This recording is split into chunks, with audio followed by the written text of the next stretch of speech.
शुभांगी और आशीष दोनों एक दूसरे से बहुत प्यार करते थे। दोनों के रिलेशनशिप को 3 महीने हुए थे, पर इन 3 महीनों में दोनों एक दूसरे को बहुत चाहने लगे और दोनों ने डिसाइड किया कि जल्दी ही वो शादी कर लेंगे। आशीष ने अपने घर में बात कर ली थी और फिर एक दिन आशीष अपनी फैमिली के साथ शुभांगी के घर आया। आशीष की फैमिली को देखकर शुभांगी के मम्मी पापा थोड़े परेशान हो गए। शुभांगी की सहेली जिसकी शादी इसी साल हुई थी, वो भी इस मौके पर शुभांगी के घर आई हुई थी। मुझे नहीं लगता कि शुभांगी आशीष की फैमिली में समझौता रख पाएगी, क्योंकि जिस तरह से आशीष की बहनें हैं वो देखकर तो बिल्कुल नहीं लगता कि शुभांगी वहां खुश रहेगी। वैसे शुभांगी, तुझे पता था कि आशीष की 6 बहनें हैं? 3 शादीशुदा हैं पर 3 तो कुंवारी हैं, और आशीष 6 बहनों का इकलौता भाई है। ज्यादा बात ही नहीं हो पाती थी। हाँ, पिछले दिनों आशीष ने मुझे बताया था कि उसके घर में उसकी मम्मी और बहनें हैं। वो सबसे छोटा है, अपनी बहनों का लाडला है। अब क्या करूं, मैंने ये सोचकर प्यार थोड़ी किया था कि उसकी बहनें भाई हैं या नहीं। मुझे तो आशीष के नेचर से प्यार हुआ था, उसकी सादगी से प्यार हुआ था। ये सब बातें तो बाद में सामने आती है ना।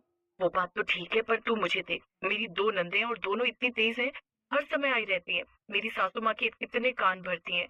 तू तो जानती है मेरी अक्सर लड़ाई होती रहती है अपनी नंदों से। पर क्या करूं, मेरी तो शादी हो गई है, मुझे तो निभाना ही है।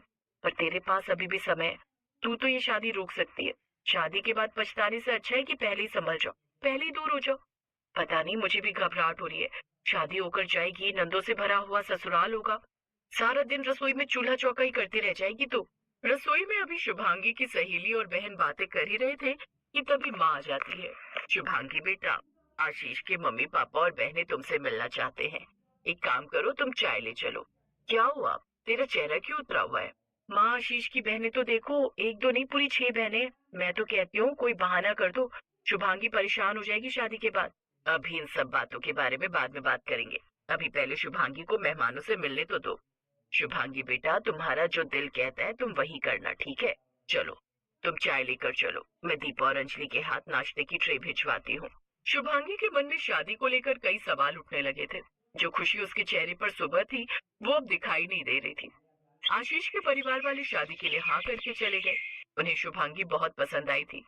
पर रात के समय जब आशीष शुभांगी को मोबाइल फोन पर कॉल करता है, तो शुभांगी उसका फोन नहीं उठाती। आशीष शुभांगी को मैसेज कर रहा था, पर शुभांगी किसी भी मैसेज का जवाब नहीं दे रही थी। मैं क्या करूं, मुझे कुछ समझ नहीं आ रहा।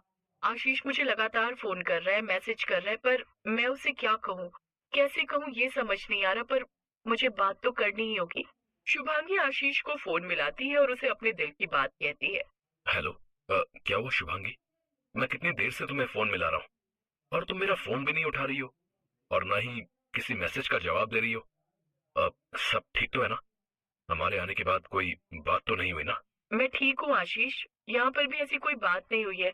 बस मुझे तुमसे कुछ बात करनी है। क्या तुम मुझे कल मॉर्निंग में रेस्टोरेंट पर मिल सकते हो? ठीक है, हम कल मिलते हैं। आशीष और शुभांगी अगले दिन एक रेस्टोरेंट में मिलते हैं। आशीष, मैं तुम्हें बहुत प्यार करती हूँ और मैं शादी तुमसे ही करना चाहती हूँ, पर मुझे शादी के बाद अलग रहना है। मेरा मतलब है, मैं इतने बड़े परिवार में नहीं रह सकती। तुम्हारी इतनी सारी बहनों के बीच मुझसे नहीं रहा जाएगा। मेरे मन में बहुत घबराहट है, और अगर तुम अलग नहीं रह सकते तो तुम मुझे भूल जाओ, मैं तुमसे शादी नहीं कर पाऊंगी। तुम ये कैसी बातें कर रही हो शुभांगी? मेरी सभी बहनें मुझे जान से भी प्यारी हैं। मैं तुमसे शादी करने के लिए अपनी बहनों को नहीं छोड़ सकता, मैं अपने परिवार को नहीं छोड़ सकता। कोई बात नहीं, अगर तुम्हें मुझसे शादी नहीं करनी तो मैं तुम्हारे बिना रह लूंगा। सॉरी, मैं तुम्हारी इस बात को नहीं मान सकता। बाय। आशीष और शुभांगी के बीच दूरियां पैदा हो गई। जब सच्चाई आशीष की बहनों को पता चली, तब उन्होंने एक ही डिसीजन लिया। देख आशीष, तू हम बहनों का लाडला भाई है, तेरे लिए हम अपनी जान भी दे सकते हैं। अगर शुभांगी चाहती है कि तू शादी के बाद अलग रहे तो उसकी बात मान ले।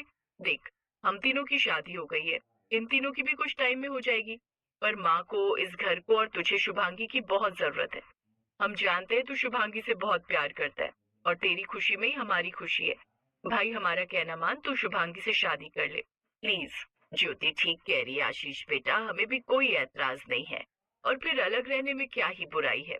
तू कभी कभी मिलने आ जाए करना, अब ये तीनों भी तो मिलने आती है ना, और फिर अंकिता, निशा और पूजा भी तो है मेरे साथ। तू टेंशन क्यों लेता है? शुभांगी को फोन कर और उससे बात कर। आशीष ने अपनी माँ और बहनों के कहने पर शुभांगी से बात की, और फिर सबकी रजामंदी से आशीष और शुभांगी की अच्छा अच्छा, मैं तो भूल ही गई। ठीक है, तो फिर फोन कर देना। मेघा कॉलेज चली जाती है। सोनिया रसोई में बर्तन रखकर कमरे में आ जाती है। सोनिया, मैं जानता हूँ समोसे बिल्कुल ठीक बने थे। तुम्हें किसी को भी कुछ प्रूफ करने की जरूरत नहीं है। माँ और मेघा धीरे धीरे तुम्हारे साथ एडजस्ट कर पाएंगी। मैं उनके नेचर को जानता हूँ। कोई बात नहीं आलोक, मैं भी तो फिर धीरे धीरे ही सबके नेचर को पहचानूंगी ना। पर मैं पूरी कोशिश करूंगी कि मैं धीरे धीरे सबको समझने लगूं और सब मुझे समझने लगे। पर सोनिया जितनी भी कोशिश कर रही थी, उस कोशिश का उसकी सास और ननद पर कोई असर नहीं हुआ। सोनिया की शादी को 1 महीना हो गया था। वो जब भी आलोक को घूमने के लिए कहती, तो उसकी सास कोई ना कोई बहाना करके उनके हनीमून को टाल रही थी। सोनिया ने इस बात को भी दिल से नहीं लगाया। वो फिर भी सबकी इज्जत करती, सबकी देखभाल करती, सबका पूरा ख्याल रखती। जो भी गुण अच्छी बहू में होने चाहिए वो सब सोनिया में पूरी तरह से थे। वो अपने आप को एक अच्छी बहू साबित करने की कोशिश में लगी हुई थी। पर एक दिन तो हद ही हो गई। सोनिया पड़ोस में रहने वाले एक लड़के से बातें कर रही थी। बातों ही बातों में सोनिया थोड़ी हंस पड़ी। कॉलेज से आते हुए उसकी ननद मेघा ने उसे एक लड़के से बात करते हुए देख लिया और जाकर सीधा ये बात अपनी माँ को बता दी। माँ, लगता है भाभी में बिल्कुल भी तमीज नहीं है। पड़ोस में रहने वाला वो रघु है ना, उससे हंस हंस के बातें कर रही थी। तुम जानती हो ना रघु कैसे स्वभाव का है, पूरे मोहल्ले का बिगड़ा हुआ लड़का है। क्या? बहू रघु से बात कर रही थी? अभी इसकी खबर लेती हूँ। सोनिया अब तक अपनी ननद की सारी बात सुन चुकी थी। अब सोनिया की सहनशीलता भी जवाब दे रही थी। क्या बात है बहू? ये हमारे घर की बहू के अच्छे संस्कार वाली बात नहीं है। तुम किसी गैर मर्द के साथ हंस हंस के बातें कर रही हो। पता है मोहल्ले में कितनी बदनामी हो जाएगी। कुछ तो समझा करो, तुम इस घर की नई नवेली बहू हो। बस माँ जी, बहुत हुआ। आप दोनों मेरा बहुत अपमान कर चुके हो। अरे, वो पड़ोस में रहने वाला रघु, मैंने उससे बात क्या कर ली, आप तो मेरे ऊपर लांछन लगा रहे हो। आपको पता भी है रघु कौन है? वो बचपन में मेरे स्कूल में पढ़ता था। वो मेरी सहेली का बॉयफ्रेंड है, मेरी बेस्ट फ्रेंड श्वेता का। वो तो हम बचपन की किसी बात पर हंस पड़े थे। खैर, मैं आप दोनों को सफाई क्यों दे रही हूँ? मुझे यहाँ रहना ही नहीं है।